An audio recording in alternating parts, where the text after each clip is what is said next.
Hello students, I hope you are fine and I hope you are still keeping safe. I hope you are staying home with your parents and respecting them. Teacher Hilda, your teacher for literature, that is senior 6, and want you to get ready with your notebooks and pens so that we can study. Remember, we are looking at the text Animal Farm by George Orwell. I hope you know that text, Animal Farm by George Orwell. We looked at the biography of the author, we looked at the chapter summaries, and we looked at the plot. Actually, we are still looking at the chapter summaries. We summarized chapter 1 to chapter 5, and today we are going to summarize chapter 6. But before we summarize chapter 6, I want us to remind ourselves what was in those previous chapters that we looked at.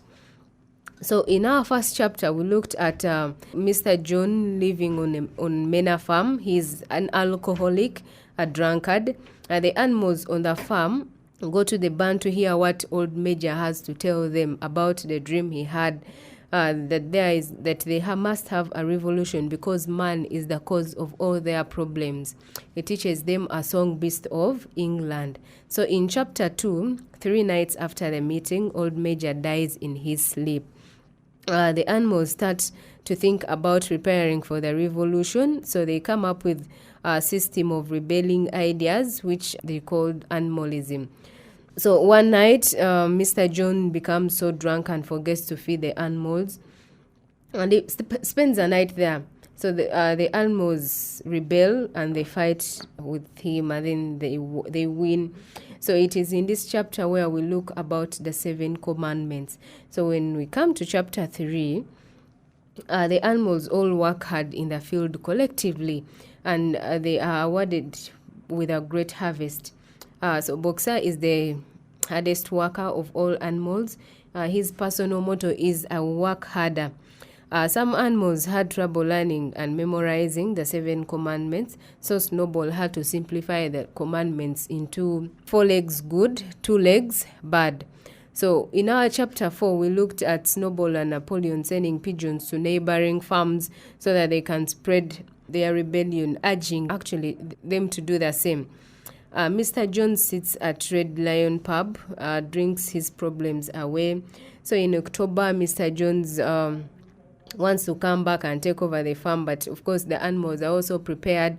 By the time he comes back, they fight and then they win, and that's the Battle of Cowshed.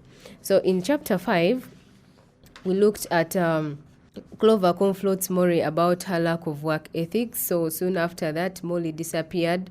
Snowball and Napoleon become bitter rivals with one another. So Snowball wants to build a windmill on the farm, but Napoleon doesn't want to take part. So 9 dogs chase Snowball out of the farm, and then Napoleon takes over the idea of building a windmill, and he tells the other animals that he did not actively participate because Snowball had stolen the idea from him. So today we are going to summarize chapter 6 and we are going to analyze it. I want you to pay attention. I hope you have an idea about what chapter 6 is about. Come along and play with us. So in chapter 6, the animals work like slaves that year, but they are happy knowing that humans won't profit from their effort. They work 60-hour weeks through the summer, and in August, Napoleon announces that they will work on Sunday afternoons. This is voluntarily, but animals who don't work on Sunday will have reduced rations. The harvest is less successful this year, and mishaps mean that the animals missed planting certain crops. The winter is guaranteed to be difficult. Construction on the windmill proves difficult as well. There is quarry on the farm and other building materials, but the animals cannot break the rocks in the quarry without standing on their hind legs. After a few weeks, the animals begin hauling huge boulders to the top of the quarry and toppling them over the edge to shatter. The horses, Sheep, Morel, and Benjamin all haul stones to the site of the windmill. The process is exhausting. Boxer seems stronger than ever. He single-handedly keeps the other animals from sliding back down the hill. Begins to get up 45 minutes before everyone else to work and carries loads of stones to the windmill alone. He ignores Clover's warning to not strain himself. The summer is reasonable for animals. They don't have more food than they had under Mr. Jones, but they don't have less. So the animals find that their methods of performing tasks are more efficient than human methods, and since the animals don't steal, they don't have to worry about maintaining fences and hedges. Despite all of this, late in the summer, the animals realize they need things like oil, nails, dog biscuits, and horseshoes. So later, they will need tools, that is machinery, and seeds. Nobody knows how to get these things. So on Sunday morning, Napoleon announces that Animal Farm will trade with neighboring farms for the items they need. He is going to sell hay, wheat, and later possibly eggs. So Napoleon tells the hens that they should welcome this sacrifice. The other animals are vaguely uneasy as they remember the 7 commandments stating that the animals shouldn't engage in trade or use money. The 4 young pigs speak up timidly, but the growling dogs silence them and the sheep begin bleating, 4 legs good, 2 legs bad. Napoleon explains that the animals won't have to see much of humans as he has hired a solicitor named Mr. Whymper to deal with their affairs. After the meeting, Squealer sets everyone at ease by telling them privately that they must all be imagining that they can't engage in trade or use money, but that this was just a rumor started by Snowball. This is comforting for the animals to hear. So Mr. Whymper visits every Monday.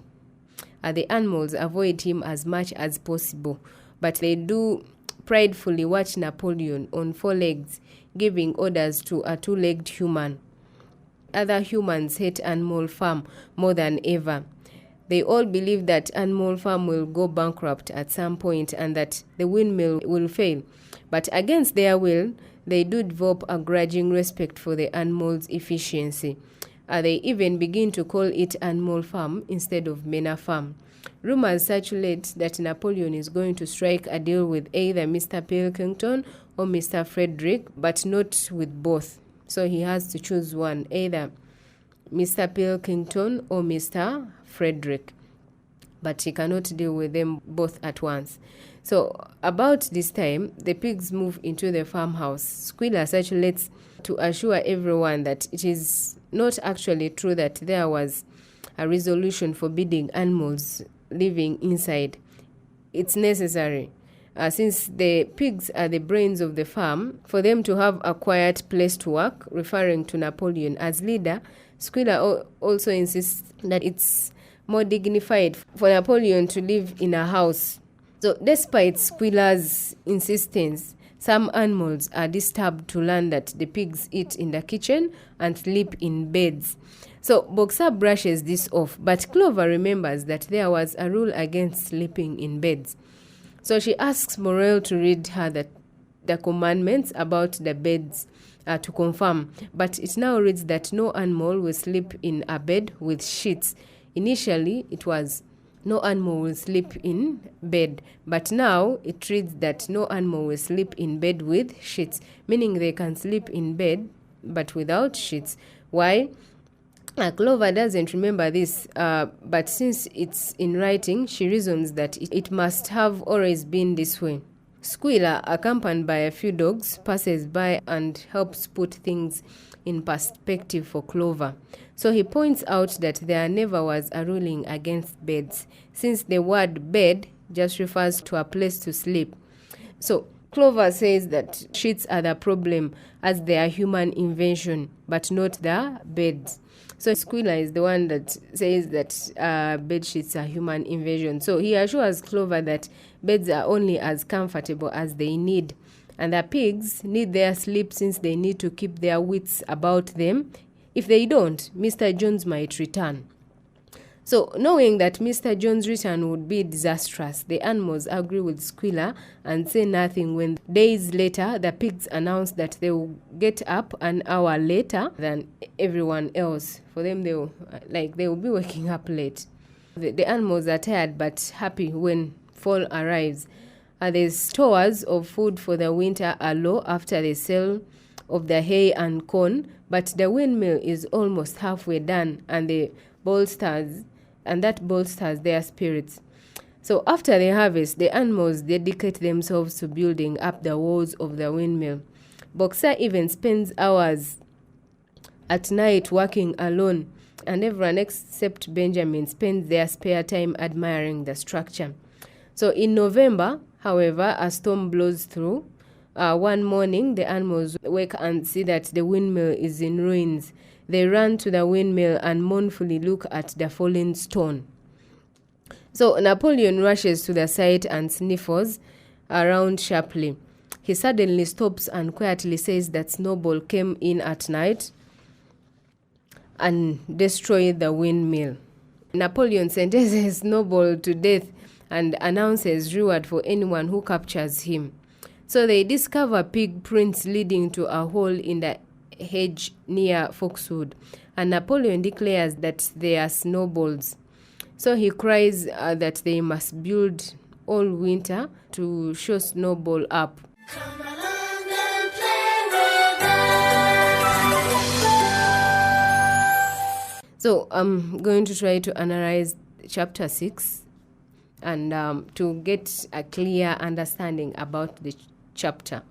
Remember, in our chapter 6, we see that the animals work very hard for the entirety of the year. The animals had enough food for the last time throughout the summer, but would have to work hard to have surplus in winter.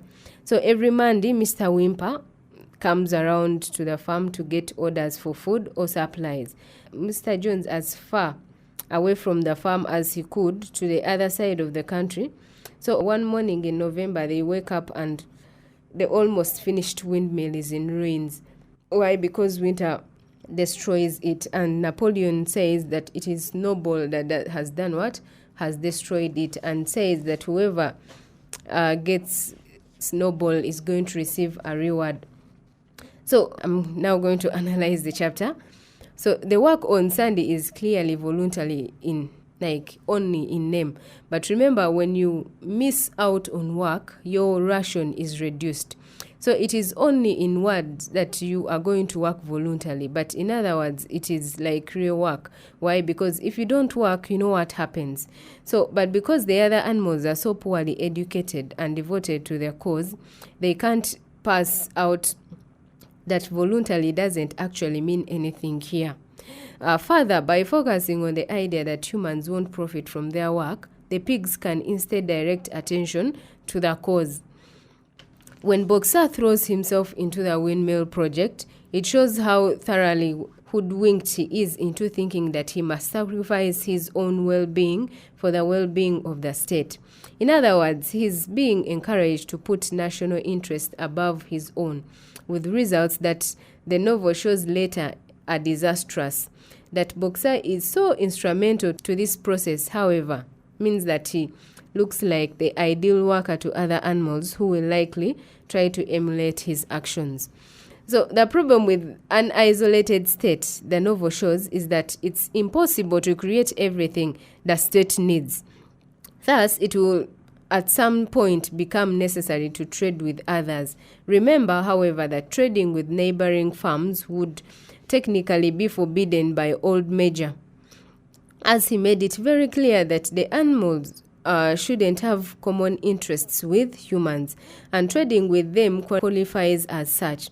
So this shows then how those ideals are constantly being corrupted as the needs of the state evolve. That Mr. Wimper wants to work for Napoleon and Animal Farm in the first place speaks to how much there is to gain by trading with a stake-like Animal Farm. So he doesn't have to agree with any of its ideology in order to make a buck. So by offering Mr. Wimper as a character, Orwell is able to critique the capitalist countries and individuals who got rich working with the USSR while ignoring humanitarian atrocities. So blaming Snowball for the rumors, meanwhile, saves Napoleon from having to admit how hypocrite and corrupt he's becoming. No matter how corrupt it may be for Napoleon to go against the 7 commandments and hire Mr. Whymper, the fact remains that this is still a great public relations stunt for him to be seen as such a powerful position over a human. So this has the effect of both boosting his reputation and prestige at home, so as well as legitimizing him and Animal Farm in the eyes of the neighboring farms, so as represented by the farmers' willingness to call the farm Animal Farm. So notice how Squealer frames his argument. The pigs are doing such important and necessary work for the farm that they don't just deserve, but truly need to live in the luxury of the farmhouse. So notice how Squealer frames his arguments. The pigs are doing such important and necessary work for the farm that they don't just deserve, but truly need to live in luxury of the farmhouse. So essentially, he insists that the pigs have to be corrupt and continue to improve the markers of their class by moving into the farmhouse. So, and while the other animals remain hungry and living in the barns. When Clover decides everything is fine since the commandment is in writing, it shows how easy it is to dupe an uneducated population with a poor memory. There is little understanding that just because something is in writing doesn't make it true. Though Squealer is clearly splitting hairs here when he makes the distinction between beds and sheets, it feels impossible for Clover to push back at all because of the dogs. So this shows how the fear and violence of an organization like the secret police, as represented by the dogs, because remember they are the secret police, allows powerful individuals to not have to make total sense in what they say, since what they say doesn't really matter. Why? Because they have backup. That doesn't matter that much because of the threat the dogs pose. So Squealer could say almost anything and nobody would object. I want you to pay attention to the fact that animals are looking at a very lean winter, but yet feel good because of the windmill. So in this sense, the windmill comes to represent the state and how it refocuses attention onto the strength to detract from very real problems within it. So the storm destroying the windmill foreshadows what's to come. The windmill and the things it promises will be far more difficult to achieve. So blaming the windmill's destruction on Snowball is a smart move for Napoleon, as it means that nobody is going to blame him for shoddy planning and not having a plan B. Further, he is then able to use this deflection to unite the animals against Snowball as a common enemy. And in doing so, comes up with a way to convince the animals to work even harder in support of the farm. So that is the simple analysis of our chapter 6. Come along and play with us. Remember, we have summarized now up to chapter 6. We shall summarize even the other chapters. But I want to keep encouraging you to read the text. Reading the text is very important because as we are discussing, we are on the same page. You are not just listening or hearing things for the first time. You are actually following and you can try to make some contributions. So I want you to revise chapter 7 and 8. That is what we are going to look at in our next lesson. Chapter 7 and 8. So try to revise them and understand them. So that has been my discussion for today. I hope you have understood something. I want you to keep home, keep respecting your parents, stay safe, don't move unnecessarily because it will affect you in one way or the other. I want you to stay safe and thanks for being good students. Bye. Goodbye, goodbye, goodbye, teacher. Goodbye, children. See you next time. Goodbye, goodbye, goodbye, teacher. Goodbye, children. See you next time.